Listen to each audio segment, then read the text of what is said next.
next anime that we have on the docket is The Summer Hikaru Died, and part of me is, there's a lot to talk about. I feel like there's a lot to talk about in this episode. So let's get into just like the summary and talking about everything that's been happening. Obviously, this episode comes after the whole attack after that Hikari did against Asuki, I think her name was. And so both Hikari and the ending for that episode came where Hikari was walking out of his house only to see that, oh wow, I forget the main boy's name, but our main boy, oh my, okay, give me a second. Sorry, had a little bit of a burp there. It's hot, man, it's hot. Okay, so Hikaru was walking out of his house at the end of the last episode and saw that Yoshiki was outside, still willing to greet him. And this one, as they're walking to the school direction, Hikari can already feel that something might be a bit up, but Yoshiki tells him that it's fine, it's okay, it's whatever, it's, it's yada yada yada. And so the whole episode is just them going out, watching a movie, getting some stuff, just chilling out, all that things, right? While his friends wonder where Hikari and Yoshiki went as they have the performance at school, and he ends up calling his mother, and we see clips of like his mom and his sister, you see clips of his dad working, and his friends, all just kind of living their lives normally. While Yoshiki is kind of stuck with Hikari, who's now obviously this entity.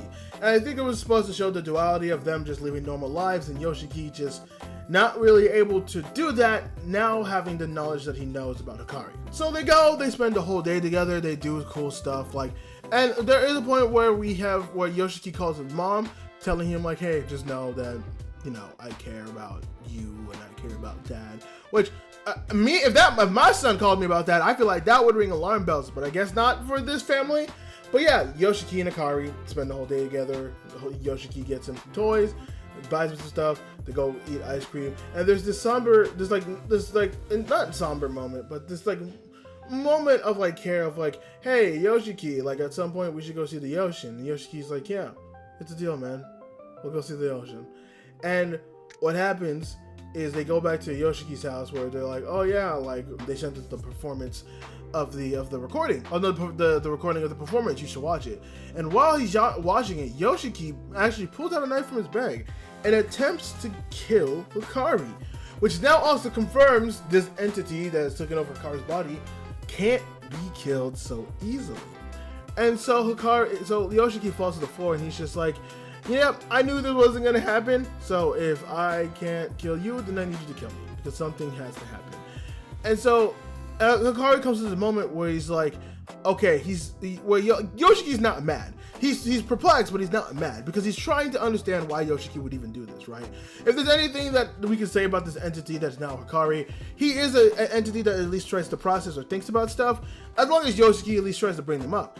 And so he's thinking about it where it's like, okay, obviously, the idea of life in this body, or this version of life for them, matters enough that he would try to attempt to kill me in order to sustain that life. So obviously there's a point here where it matters. There's a point here where it's they care about this type of entity. And so Hikari's just like, listen, I don't understand, I don't know if I will understand. And it kind of circles back to what Yoshiki said a couple episodes where he's like, that's right, this Hikari, he doesn't know much. He's like a baby bird. I gotta teach him things, and I'm trying to teach him things, but it's harder than I thought it was, because I'm trying to basically teach an entity that already has a certain way of thinking, its own form, the form of human life, and how precious that is. And so it's this weird cycle where Yoshiki acknowledges that what he's doing is bad, that he shouldn't indulge in it, and that he shouldn't go ahead with it, right? But there's something about him, whether it's still the memory of Hikari, or it's this idea that he has some type of responsibility to this entity to actually try to keep it alive. And I feel like now is the point where we're going to start actually going down a really dark path. Because Hikari shows that he's like, listen, I don't want to hurt you, and I don't want to hurt people if you're saying that that's bad, because hurting people hurts you. So what he does is that he takes a piece of himself and he actually gives it to Yoshiki, because Hikari goes off and he's like, listen, if I take this is half of my, half of a piece of me, where I'll still be able to live and still be able to do stuff, but I won't be able to hurt people as easily as I would in my full body. And so he's like, this is basically my sign to you to tell you that I don't want to hurt anybody. And I think with that confirmation, Yoshiki kind of accepts this, but also seems like they might go on a dark path of, okay, well, we need to understand what you are. Because a big part of that is, like, I can't really understand life because I don't even understand myself. How am I supposed to understand the importance of a human life and the importance of what that is if I don't even fully understand what I am? Like, yes, I'm in Hikari's body, and yes, as this form I am Hikari, but I'm not really Hikari, but I also don't even know what I was before then. I was just something that didn't really have a conscience. Like, but now I do have a conscience, I do have this, I do have that, I have all these things. And so Yoshiki mentions, like, okay, well, if that's the case, and you don't know what you are, and I don't know what you are, and we don't really have a good idea in order for you to know what you are, we're gonna have to do some tests. And it ends, the episode ends in just a super creepy way where we see, like, the screen flickering and the body of Hikari slowly devouring Yoshiki.